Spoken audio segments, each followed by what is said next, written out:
যেদিন নাকি আসমান খণ্ড বিখণ্ড হয়ে যাবে, ওয়াইদাল কাওয়াকিবু ইনতাসারাত, এবং আসমানের যে নক্ষত্র তারকা আছে ওই তারকাগুলি বৃষ্টির ফুটার মতো জমিনের মধ্যে নেমে আসবে।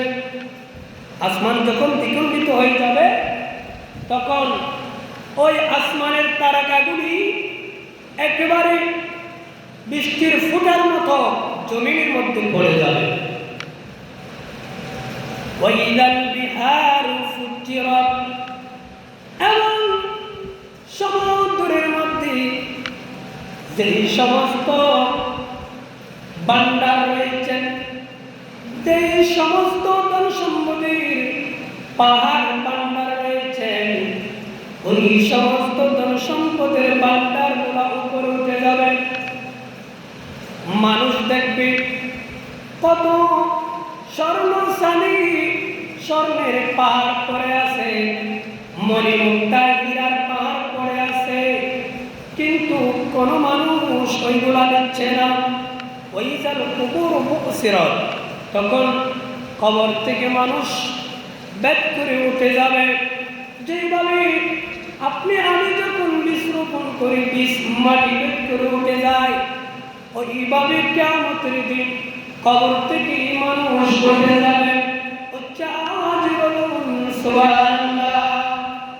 ওই কবর থেকে উঠে মানুষ ওই সম্পদগুলা দেখবে। দেখা যায় দুনিয়ার মধ্যে যে সম্পদের জন্য মানুষ বাই মারামারি, যেই জায়গার জন্য, যেই টাকার জন্য, যেই অর্থের জন্য নিজের ভাই নিজের আপন ভাইকে কতল করেছে, যেই স্বর্ণশালীর জন্য মানুষ আল্লাহকে ভুলে গিয়ে অন্যায় পথের মধ্যে পা দিয়েছে, মানুষ দেখবে ওই কিয়ামতের ময়দানে ওই সম্পদ আপনার সামনে পড়ে আছে, কেউ নিচ্ছে না, কেউ ওইগুলো নেবে না। কিয়ামতের দিন সবাই বলবে ইয়া নফসি ইয়া নফসি ইয়া নফসি বলতে থাকবে। তখন মানুষ আফসোস করবে, হাই হাই, আমি দুনিয়ার মধ্যে কোন অর্থের জন্য, কোন জিনিসের জন্য আমি আমার যৌবন আমি শেষ করে দিয়েছি, আমার জীবনকে আমি শেষ করে দিয়েছি, যেই টাকার জন্য, যেই স্বর্ণের জন্য, যেই মণিমুক্তার জন্য আমি আমার জীবনকে আমি বিসর্জন দিয়েছি। আজকে এই কিয়ামতের ময়দানে স্বর্ণের পাহাড়, মণিমুক্তার পাহাড় আমি আমার সামনে দেখছি, আমি তো নিতে পারতেছি না, এমনকি এত মানুষ কিয়ামতের মাঠে কেউ তো নিচ্ছে না। কি ব্যাপার? এই কিয়ামতের ময়দান এটা এমন একটা ময়দান, মানুষ বলে কিয়ামতের দিন সামনের দিকেও 100 তো যেতে পারবে না, পিছনের দিকেও যেতে পারবে না। মানুষ এমন ভাবে গায়ের সাথে লেগে থাকবে, মানুষ চলাফেরার কোনো জায়গা থাকবে না। ওই কঠিন ময়দানে হাসরের মধ্যে মানুষ ইয়া নফসি করবে, কেউ স্বর্ণশালী মণিমুক্তা নিতে পারবে না। সেজন্য এই মৃত্যুকে অবশ্যই আমাদের স্মরণ করতে হবে। মৃত্যু একদিন আসবে। আপনি আমি যদি মৃত্যু থেকে বাঁচার জন্য যদিও বা সুদৃঢ় কেল্লায় বসবাস করি, ওই জায়গার মধ্যে মৃত্যু মালাকুল মউত গিয়ে আমাদের জান কব্জা করবে। সুবহানাল্লাহ। সালাতুন ইয়া সালাম ইয়া হাবিবাল্লাহ, नजारा बेहश्त की साहत फजूल है, जब दिल किया आईने में मुहम्मद रसूल है, नजारा बेहश्त की साहत फजूल है, जब दिल किया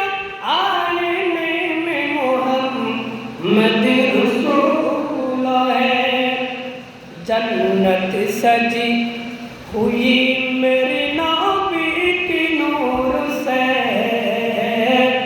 नाबी की नूर से जन्नत सजी हुई मेरी नाबी के नूर से, नाबी के नूर से जन्नत रसूल पाकों की कदमों का दूल्हा है, जब दिल के आईने में मोहम्मद रसूल है। सल्लल्लाहु अलैकुम। এই মৃত্যু একদিন না একদিন আসবে। বাবার আগে ছেলে চলে যাবে, অথবা ছেলের আগে বাবা চলে যাবে, স্ত্রীর কাছ থেকে নিজের স্বামী চলে যাবে, অথবা স্বামীর আগে নিজের স্ত্রী দুনিয়া থেকে চলে যাবে। ওই মৃত্যু আমাদের জন্য অবধারিত। এমন একটা মৃত্যু, এমন একটা ভয়ঙ্কর মৃত্যু আপনার আমার কাছে আসবে। ওই মৃত্যু থেকে কোনো মানুষ পলায়ন করতে পারবে না। যদি বা আমি আপনি যদিও হাজারো চেষ্টা করি, ওই জায়গার মধ্যে মৃত্যু আমাদেরকে নেওয়ার জন্য হাজির থাকবে। উচ্চ আওয়াজে বলুন সুবহানাল্লাহ। এই মৃত্যু অবশ্যই আসবে। আজরাইল আলাইহিস সালাম উনি এমন একজন আল্লাহর নূর জগতের ফেরেশতা। ওই আজরাইল আলাইহিস সালাম যখন আমাদের কাছে আসবে, আমার কাছে আসবে, অথবা আপনার হায়াত শেষ আপনার কাছে এসেছে, আপনার আমার জীবন বন্ধ হয়ে যাবে, আমাদের শরীর থেকে জান বের করবে, এমনভাবে পায়ের গোড়ালি থেকে এমনভাবে টিপি টিপি টিপি টিপি আপনার জানকে মাথা দিয়ে বের করে নিয়ে যাবেন। আপনি যদি আপনার প্রতিবেশী, আপনার সন্তান, আপনার স্ত্রীকে বলতে চান আমার কাছে আজরাইল এসেছে, এই মুহূর্তে আমি দুনিয়া থেকে চলে যাচ্ছি, এটা বলার জন্য সুযোগ হবে না, কারণ জবান বন্ধ হয়ে যাবে। মালাকুল মউতের চেহারা দেখার সাথে সাথে আপনার জবান বন্ধ হয়ে যাবে। যেই জবান দিয়ে, যেই মুখ দিয়ে আপনি দুনিয়ার মধ্যে যা ইচ্ছা তাই বলেছেন, মুখে যা বলার তা বলে ফেলেছেন, আপনার দাপটের দ্বারাই মানুষ আপনার কথার উপর কথা বলতে পারে নাই। ওই মুখ, ওই জবান মালাকুল মউতের সামনে সাকারাতের বিছানায় এক বিন্দু পরিমাণ মুখ খুলতে পারবে না। ওই সাকারাতের বিছানায় আপনি যে জবান দিয়ে বিচার করেছেন, যে জবান দিয়ে বক্তৃতা দিয়েছেন, যে জবান দিয়ে মানুষকে কষ্ট দিয়েছেন, যেই জবান দিয়ে আপনি শরীয়তের এলম, তরিকতের এলম, হাকিকত মারফতের এলম মানুষদের কাছে পৌঁছে দিয়েছেন, ওই জবান মালাকুল মউতকে দেখার সাথে সাথে ওই জবান বন্ধ হয়ে যাবে। এমন একজন মালাকুল মউত, ওনার সাথে বন্ধুত্ব হয়েছেন আল্লাহর নবী। আল্লাহর নবী হযরতে সাইয়েদনা ইদ্রিস আলাইহিস সালাম, হযরতে ইদ্রিস আলাইহিস সালামের সাথে একটা কি হয়েছে? ফ্রেন্ডশিপ হয়েছে, বন্ধুত্ব হয়েছে। ইদ্রিস আলাইহিস সালামের সাথে মালাকুল মউত আজরাইলের সাথে কি হয়েছেন? বন্ধুত্ব হয়েছেন। যখন বন্ধুত্ব হয়ে গেল, বন্ধুত্ব ওই ব্যক্তিকে বলা হয় যেই বন্ধু অপর বন্ধুর সাথে স্যাক্রিফাইস করে। বন্ধুর বিপদের মধ্যে আপনি যার সাথে বন্ধুত্ব করেছেন, ওই বন্ধু এমন বন্ধু, আপনি যখন কোনো বিপদের মধ্যে পড়েছেন ওই বন্ধু এগিয়ে এসেছে, অথবা আপনার দ্বারাই যদি ওই বন্ধুর কোনো ক্ষতিও হয়, ওই বন্ধু এটা মেনে নেবে, কারণ এটা আমার বন্ধু। আমার বন্ধু যদিও বা আমার কোনো ক্ষতিও করে, আমি আমার বন্ধুর ওইটা আমি মেনে নেব, স্যাক্রিফাইস করব, এটার নাম বন্ধুত্বের পরিচয়। তখন মালাকুল মউত আজরাইল আলাইহিস সালাম এবং হযরতি আল্লাহর নবী ইদ্রিস আলাইহিস সালামের সাথে বন্ধুত্ব হয়েছেন, ফ্রেন্ডশিপ হয়েছেন। তখন ইদ্রিস আলাইহিস সালাম হযরতি মালাকুল মউত আজরাইলকে বলেছেন, ও আজরাইল, ও আমার বন্ধু আজরাইল, আমি তোমার কাছে একটি মাত্র অনুরোধ। আমি জানি তুমি মানুষের জান কব্জ করো। ইদ্রিস আলাইহিস সালাম বলতেছে, আমি জানি তুমি মানুষের জান কি করো, কব্জ করো, রূহ নিয়ে যাও। এখন মৃত্যু যে এমন ভয়ঙ্কর, এমন কষ্ট, সাকারাতের বিছানা, এটা দেখার জন্য আমার মনে চাচ্ছে। হযরত ইদ্রিস আলাইহিস সালাম বলতেছে, কাকে? মালাকুল মউতকে একটু জবাব দিন, এগুলো তো ছোট্ট বাচ্চারাও জানেন। জবাব আমি কি বলতেছি আপনারা আমার কথা বুঝতেছেন? তখন ইদ্রিস আলাইহিস সালাম বলতেছে, কাকে? মালাকুল মউতকে। ও মালাকুল মউত, মৃত্যু এটা এমন ভয়ঙ্কর জিনিস, এটা অনুভব করার জন্য আমার একটু মনে চাচ্ছে। আপনি আমার সাথে বন্ধুত্ব করেছেন, আমি আপনার সাথে বন্ধুত্ব করেছি, আপনি দয়া করে আমার জানটা কব্জ করবেন। কব্জ করার পরে আবার ওই জানটা আমাকে ফেরত দিবেন। হযরতে ইদ্রিস আলাইহিস সালাম বলতেছে, কাকে? মালাকুল মউতকে। কাকে বলতেছেন? মালাকুল মউতকে। তখন মালাকুল মউত বলতেছে, আমি তো জান কব্জ করি, ফেরত তো দিই না। আমি ফেরত দেওয়ার জন্য এটা আমার খোদার পক্ষ থেকে এটা কি আসতে হবে, হুকুম আসতে হবে, নির্দেশ আসতে হবে, তখন আমি ফেরত দিতে পারবো। কারণ আজরাইল থেকে জান ফেরত নেওয়ার মতো কেউ নাই। নিয়েছেন এটা বেলায়েতের সম্রাট বড় পীর আব্দুল কাদের জিলানী, উনি জান ফেরত নিয়েছেন। কিন্তু উনি বলতেছে, আমি কব্জ করতে পারবো কিন্তু ফেরত দিতে পারবো। কিন্তু বন্ধুত্ব হওয়ার কারণে হযরত ইদ্রিস এবং আজরাইল আলাইহিস সালাম দুজনের ফ্রেন্ডশিপ হওয়ার কারণে, বন্ধুত্বের খাতিরে উনি কি করলেন? জান কব্জ করলেন। হযরত ইদ্রিস আলাইহিস সালাম জান কব্জ করার সাথে সাথে আবার জানটা ফেরত দিলেন। ফেরত দেওয়ার পরে বলতেছেন, ও আল্লাহর নবী ইদ্রিস আলাইহিস সালাম, তোমার কেমন অনুভব হয়েছে?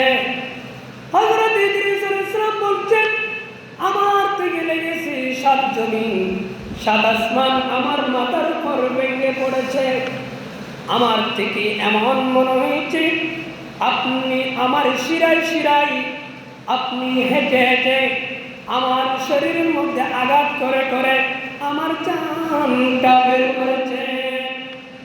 সাকারাতের বিছানায় এমন যে কষ্ট লাগবে, 300 ধারালো তলোয়ার দিয়ে যদি কোনো মানুষকে যদি কতল করা হয়, তার চাইতে আরো বেশি নাকি কষ্ট হয় সাকারাতের বিছানা।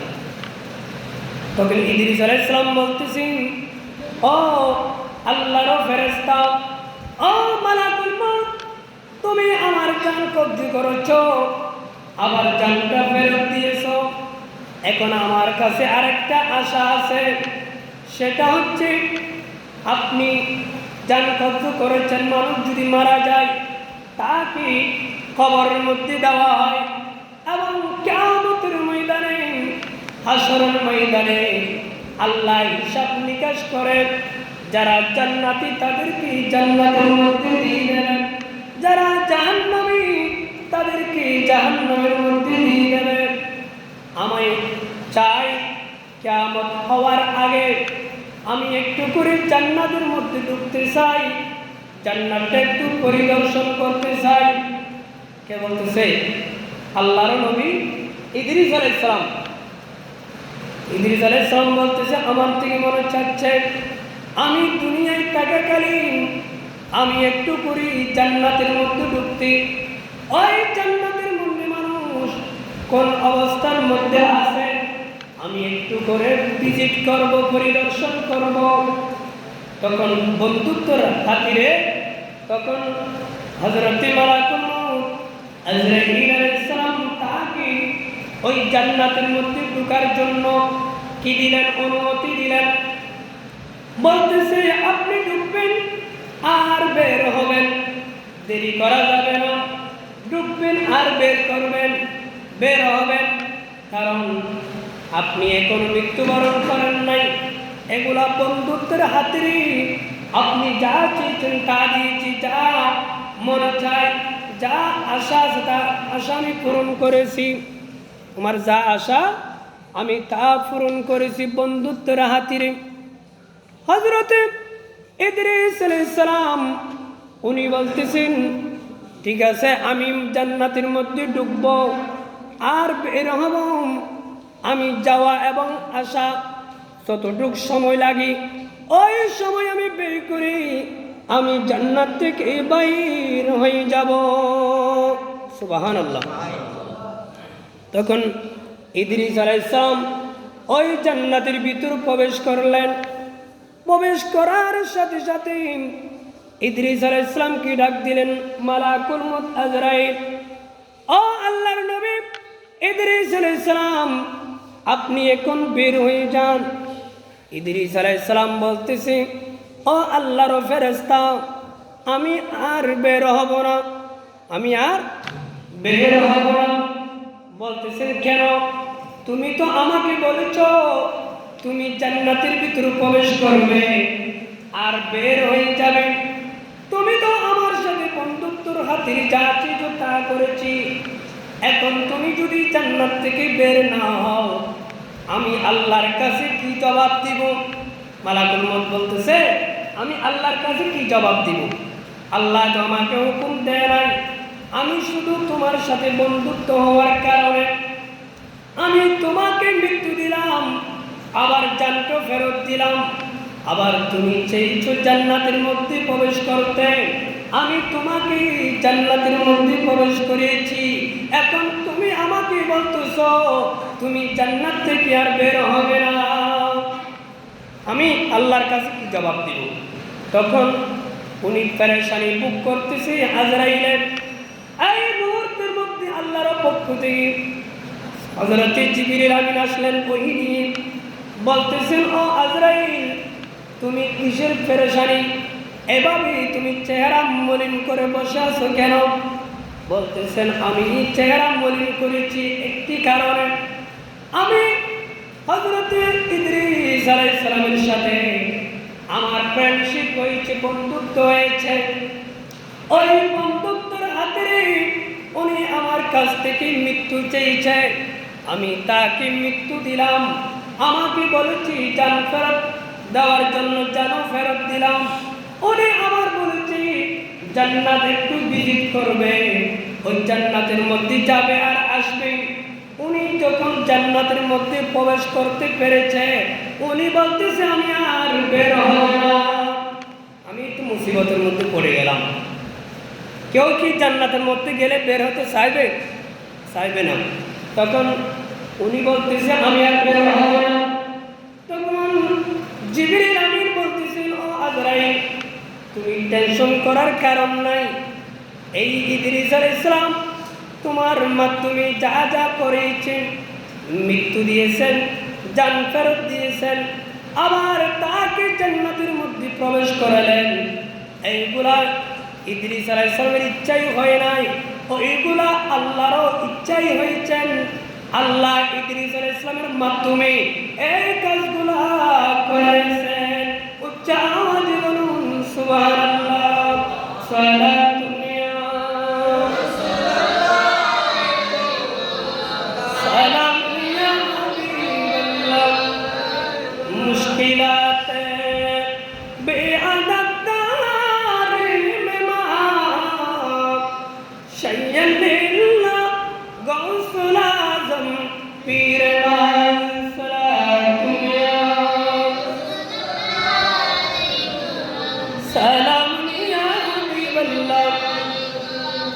কারণ আল্লাহ কুরআনের মধ্যে বলেছেন যদিও বা কোনো ব্যক্তিকে একবার জান্নাতের মধ্যে প্রবেশ করায় আল্লাহ তাকে কোনোদিন ওই জান্নাত থেকে বের করবে না।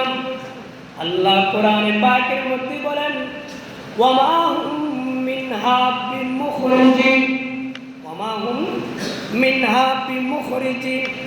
আমি যদি কোনো বান্দাকে জান্নাতের মধ্যে একবার আমি যদি তাকে প্রবেশ করাই, আমি তাকে দুনিয়ার মধ্যে আর কখনো বের করব না, তাকে আবাদ জান্নাতের মধ্যে রাখবো। সুবহানাল্লাহ। জান্নাতের মধ্যে রাখবি। ইদ্রিস আলাইহিস সালাম জান্নাতের মধ্যে প্রবেশ করেছেন, এখনো জান্নাতের মধ্যে আছে। ইদ্রিস আলাইহিস সালাম উনি মৃত্যু একবার হয়ে গেছে। ইদ্রিস আলাইহিস সালাম বলতেছেন, আজরাইল তুমি আমাকে কোন কারণে জান্নাত থেকে বের হতে বলছেন? আল্লাহ তো বলেছেন মানুষের মৃত্যু হয় কয়বার? একবার। আমার তো মৃত্যু হয়ে গেছে, আমি তোমার কাছ থেকে মৃত্যু চেয়েছিলাম, তুমি আমাকে মৃত্যু দিলা। এবং মৃত্যু দেওয়ার পরে মানুষ যখন কবরের মধ্যে দেওয়া হয়, ওই কবরের ভিতরে আল্লাহ আবার জান ফেরত দেন। ঠিক তুমি আমাকে জান ফেরত দিয়েছ। একবার তো মৃত্যু হয়ে গেছে, একবার মৃত্যু হয়ে গেছে, আবার আমাকে জান ফেরত দিলাম। এবং কিয়ামতের ময়দানে আল্লাহ বিচার কার্যালয় শেষ করে ওই বিচারের কার্যালয়ের মধ্যে যে ব্যক্তি জান্নাতি, উনি জান্নাতের মধ্যে চলে যায়। আর যে ব্যক্তি জাহান্নামী, ওই ব্যক্তি জাহান্নামের মধ্যে চলে যায়। আমি জান্নাত চেয়েছিলাম জান্নাতে ঢোকার জন্য, আমি জান্নাতের মধ্যে প্রবেশ করেছি, আপনি আমাকে কোন কারণে জান্নাত থেকে বের হতে বলছেন? তখন আজরাইল বলতেছে, এই কথার তো কোনো দলিল নাই, এটা তো খণ্ডার মতো ক্ষমতা আমার কাছে নাই। উনি চাই যে বলেছি তা তো কোরআন এবং হাদিস সম্মত, আমি কিভাবে তাকে বের করব? আল্লাহ জিবরিল আমিনের মাধ্যমে বলেন, ও আজরাইল তুমি টেনশন করিও না, এটা জানিছি, এটা আল্লাহর হুকুমে